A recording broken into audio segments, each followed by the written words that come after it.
എല്ലാ പ്രിയപ്പെട്ട പ്രേക്ഷകർക്കും നമസ്കാരം. ആകാശഗംഗയുടെ പുതിയൊരു വീഡിയോയിലേക്ക് എല്ലാവർക്കും സ്വാഗതം. 2026 ജൂൺ മാസം വരികയാണ്. ജൂൺ മാസം ഗ്രഹനിലയിൽ വലിയ മാറ്റങ്ങളാണ് സംഭവിക്കുന്നത്. പ്രത്യേകിച്ച് വ്യാഴം കർക്കടകത്തിൽ ഉച്ചസ്ഥനായി നിൽക്കുന്നതും ശനി മീനൻ രാശിയിൽ തുടരുന്നതും സൂര്യനും ബുധനും ശുക്രനും രാഹുകേതുക്കളും ഒക്കെ വരുത്തുന്ന മാറ്റങ്ങൾ ഓരോ നാളുകാരെയും വ്യത്യസ്തമായ രീതിയിലായിരിക്കും ബാധിക്കുക. ഇന്ന് നമ്മൾ പരിശോധിക്കുന്നത് വൃശ്ചികക്കൂറുകാരുടെ വിശാഖം അവസാനത്തെ കാൽഭാഗം, അനിഴം, തൃക്കേട്ട എന്നീ നക്ഷത്രങ്ങൾ ഉൾപ്പെടുന്ന വൃശ്ചികക്കൂറുകാരുടെ ജൂൺ മാസത്തെ ഫലങ്ങളെക്കുറിച്ചാണ്. തൊഴിൽ, ബിസിനസ്, സാമ്പത്തികം, കുടുംബജീവിതം, വിദ്യാഭ്യാസം, ആരോഗ്യം എന്നിങ്ങനെ നിങ്ങളുടെ ജീവിതത്തിലെ എല്ലാ മേഖലയെയും ഈ ഗ്രഹമാറ്റങ്ങൾ എങ്ങനെ സ്വാധീനിക്കും? ഏതൊക്കെ കാര്യങ്ങളിലാണ് നിങ്ങൾ ജാഗ്രത പുലർത്തേണ്ടത്? ഈ വീഡിയോയിലൂടെ നമുക്ക് എല്ലാം വിശദമായി പരിശോധിക്കാം. വീഡിയോ പൂർണ്ണമായും കാണാൻ ശ്രമിക്കുക. വീഡിയോയുടെ അവസാനം നിങ്ങൾ ജൂൺ മാസത്തിൽ ചെയ്യേണ്ട പരിഹാരങ്ങളെപ്പറ്റിയും പറയുന്നുണ്ട്. ആദ്യമായി ഈ മാസത്തെ ഗ്രഹസ്ഥിതി ഒന്ന് ലളിതമായി പരിശോധിക്കാം.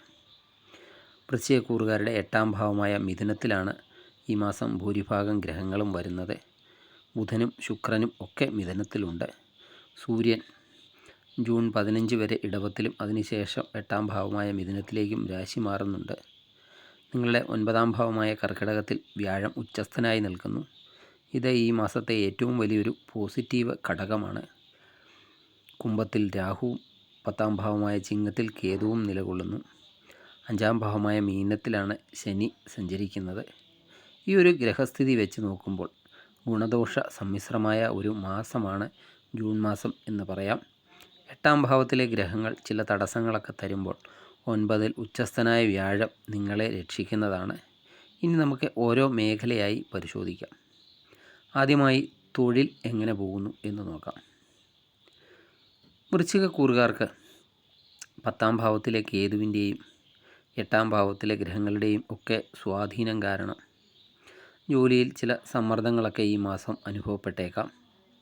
നിങ്ങൾ ചെയ്യുന്ന ജോലിക്ക് അർഹിക്കുന്ന ഒരു അംഗീകാരമൊക്കെ ലഭിക്കാൻ അല്പം കാലതാമസമൊക്കെ നേരിടും എന്ന് മാത്രം. സഹപ്രവർത്തകരുമായിട്ടൊക്കെ സംസാരിക്കുമ്പോൾ അതീവ ശ്രദ്ധയൊക്കെ പുലർത്തേണ്ടതാണ്. കാരണം നിങ്ങളുടെ വാക്കുകളൊക്കെ തെറ്റിദ്ധരിക്കപ്പെടാൻ സാധ്യത കൂടുതലാണ്. ജൂൺ 15 ശേഷം സൂര്യൻ കൂടി 8ലേക്ക് മാറുന്നതോടെ മേലധികാരികളുമായി അഭിപ്രായ വ്യത്യാസങ്ങളൊക്കെ ഉണ്ടാകാതെയും ശ്രദ്ധിക്കേണ്ടതാണ്.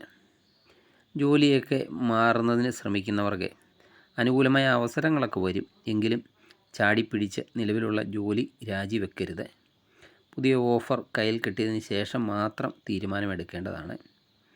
എങ്കിലും 9ാം ഭാവത്തിലെ ഭാഗ്യവ്യാഴത്തിൻ്റെ ദൃഷ്ടിയൊക്കെ ഉള്ളതിനാൽ വലിയൊരു തകർച്ചയിലേക്കൊന്നും കാര്യങ്ങൾ പോകില്ല.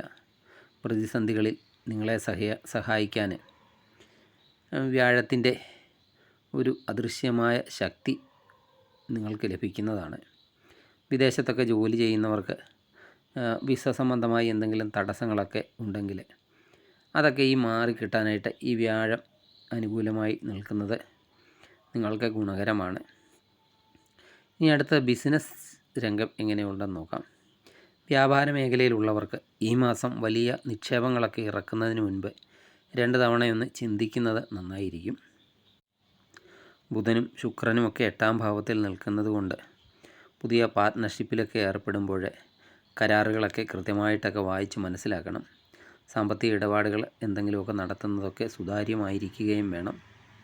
ഈ മാസം പകുതിക്ക് ശേഷം ബിസിനസ്സിലൊക്കെ ചെറിയ മന്ദതയൊക്കെ അനുഭവപ്പെട്ടേക്കാം.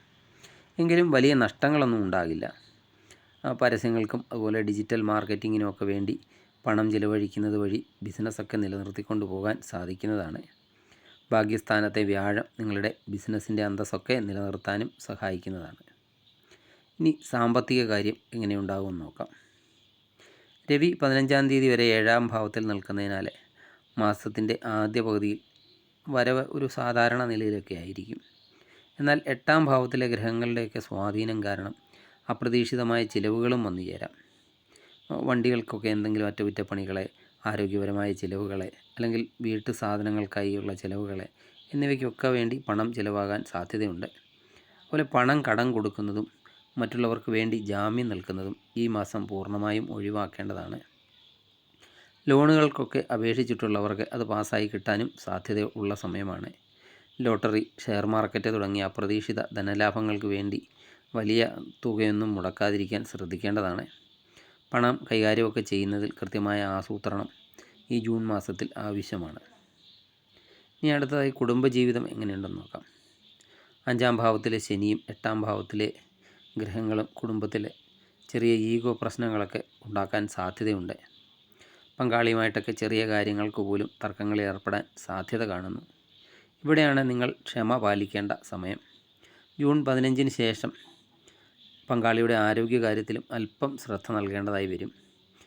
എങ്കിലും 9-ലെ വ്യാഴം നിൽക്കുന്നതുകൊണ്ട് മാതാപിതാക്കളുടെയൊക്കെ പൂർണ്ണ പിന്തുണ നിങ്ങൾക്ക് ലഭിക്കുന്ന ഒരു സമയമാണ്. കുടുംബത്തിലെ മുതിർന്നവരുടെയൊക്കെ അനുഗ്രഹത്താൽ പല പ്രശ്നങ്ങളും പരിഹരിക്കപ്പെടാനും സാധിക്കുന്നതാണ്. പ്രണയിക്കുന്നവർക്ക് ഈ മാസം ചില തെറ്റിദ്ധാരണകളൊക്കെ വരാൻ സാധ്യതയുള്ളതിനാൽ ഉള്ളു തുറന്ന് ആശയവിനിമയം നടത്തുക. വിവാഹാലോചനകളൊക്കെ നടത്തുന്നവർക്ക് അനുകൂലമായ മറുപടികളൊക്കെ ലഭിക്കാൻ മാസത്തിൻ്റെ അവസാനം വരെ കാത്തിരിക്കേണ്ടതായും വന്നേക്കാം. ഇനി വിദ്യാഭ്യാസ കാര്യം നോക്കാം. വിദ്യാർത്ഥികളെ സംബന്ധിച്ച് 5-ാം ഭാവത്തിലെ ശനി പഠനത്തിലൊക്കെ അല്പം മടി അല്ലെങ്കിൽ ഏകാഗ്രത കുറവൊക്കെ ഉണ്ടാക്കിയേക്കാം. എങ്കിലും ബുധൻ്റെ അനുകൂല മാറ്റങ്ങൾ ബുദ്ധിശക്തിയെ ഉണർത്തുന്നതാണ്. മത്സര പരീക്ഷകൾക്കൊക്കെ തയ്യാറെടുക്കുന്നവരെ അല്പം കഠിനാധ്വാനമൊക്കെ ചെയ്യേണ്ടതായി വരുന്നതാണ്. ഉപരിപഠനത്തിനായിട്ട് വിദേശത്തോ ദൂരദേശങ്ങളിലേക്കോ ഒക്കെ പോകാൻ ആഗ്രഹിക്കുന്നവർക്ക് വ്യാഴത്തിൻ്റെ ആനുകൂല്യമൊക്കെ ഉള്ളതിനാൽ തടസ്സങ്ങളൊക്കെ മാറിക്കിട്ടുന്നതാണ്. ഇനി വൃശ്ചികക്കൂറുകാരുടെ ആരോഗ്യകാര്യം എങ്ങനെയുണ്ടെന്ന് നോക്കാം. ആരോഗ്യകാര്യത്തിൽ വൃശ്ചികക്കൂറുകാർ ഈ മാസം അല്പം ജാഗ്രത പുലർത്തണം.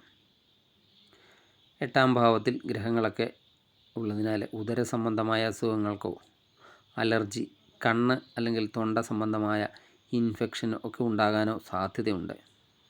യാത്രകളിലൊക്കെ പ്രത്യേകം ശ്രദ്ധിക്കുക. പ്രത്യേകിച്ച് രാത്രികാല യാത്രകൾ ഒഴിവാക്കുന്നത് നന്നായിരിക്കും. കൃത്യമായ ഭക്ഷണ രീതിയും വ്യായാമവും ഒക്കെ ശീലമാക്കുക.